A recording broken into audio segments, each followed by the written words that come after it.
Bismillahirrahmanirrahim. Assalamualaikum warahmatullahi wabarakatuh. Perkenalkan, saya Amiruddin dengan NIM I01119198 dari kelompok 8 gelombang 2 praktikum ilmu bahan pakan. Asal daerah Kabupaten Konawe. Di sini saya akan menjelaskan mengenai bahan pakan yang saya ambil untuk praktikum ilmu bahan pakan, yaitu tepung daun gamal, di mana tempat dari pengambilan bahan pakan saya yaitu berasal dari belakang kandang unggas Fakultas Peternakan Universitas Hasanuddin.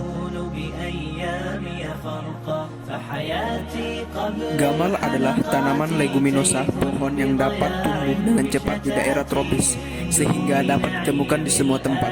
Keunggulan tanaman gamal yaitu cara penanamannya yang mudah, memiliki daya adaptasi yang cukup baik, dan asih tetap berproduksi baik meskipun musim kemarau, sehingga dapat tersedia secara kontinu dan memiliki kandungan protein yang tinggi, di mana gamal tersebut digiling atau disangrai sehingga menjadi tepung. Bentuk bahan pakan yang saya akan jelaskan yaitu dalam bentuk berupa tepung, yaitu tepatnya tepung daun gamal. Warna bahannya hijau tua, teksturnya yang halus, khas atau bau, di mana baunya yang spesifik sehingga kurang disukai oleh ternak. Bau yang spesifik ini berasal dari senyawa coumarin yang merupakan zat anti nutrisi yang menyebabkan bau menyengat dan rasa pahit pada ransum. Tepung gamal berasal dari pengolahan gilingan daun gamal atau hasil dari sangrai, di mana daun gamal itu sendiri termasuk kelas sumber protein yang mudah terdegradasi sehingga akan menyediakan sumber nitrogen bagi mikroba. Ketika diganti dengan kaliandra, nampaknya ketersediaan nitrogen tidak menjadi masalah karena sudah tersedia dari urea yang terdapat dalam konsentrat.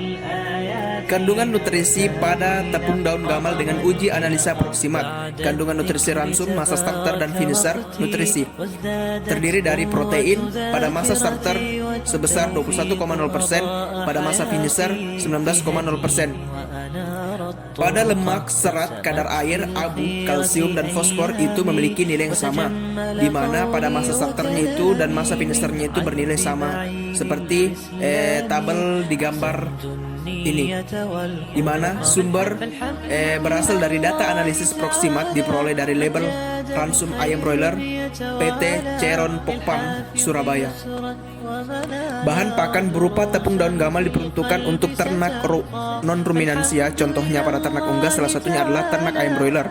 Batasan penggunaannya itu penggunaan suplementasi tepung daun tanaman terdiri dari tepung daun gamal dalam konsentrat hijau sebanyak 30%, dapat menggantikan pakan konsentrat tanpa menggunakan daun dengan kandungan protein kasar sebesar 16%. Dampak pada ternak, di mana pemberian tepung daun gamal berbeda sangat nyata terhadap persentase karkas ayam, pedaging, dan lemak abdomen.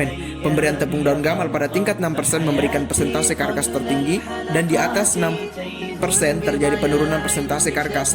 Demikian juga terjadi penurunan lemak abdomen yang nyata pada tingkat 9%, sehingga disarankan pemberian tepung daun gamal di bawah 9%.